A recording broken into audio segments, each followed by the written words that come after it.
ప్రపంచం ఇవాళ గ్లోబలైజేషన్ అయిపోయింది, మెకనైజేషన్ అయిపోయింది. వీళ్ళ ఉద్యోగాలు కావాలంటే ఇంటర్నేషనల్ లాంగ్వేజ్ ఇంగ్లీష్ కావాలి, ఇంగ్లీష్ రావాలి.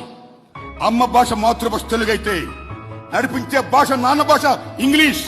మాలాంటి పేదవాళ్ళందరూ కూడా ఇంగ్లీష్ రాక చాలాసార్లు ఫెయిల్ అయ్యాం. ప్రథమ స్థానం నుంచి ఎప్పుడు కూడా మాకు ఇంగ్లీష్ లేదు. మేము బిఏలు ఎంఏలు ఎంకమ్లు పాస్ అయ్యాం. పాస్ అయ్యి ఉద్యోగాలకు వెళ్ళాం.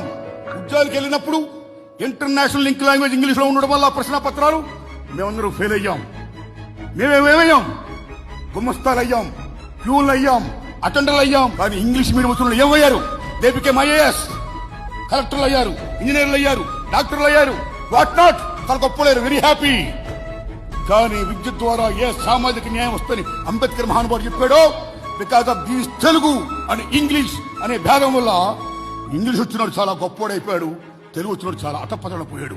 అది కాకోకుండా ఉండాలంటే విద్య ద్వారా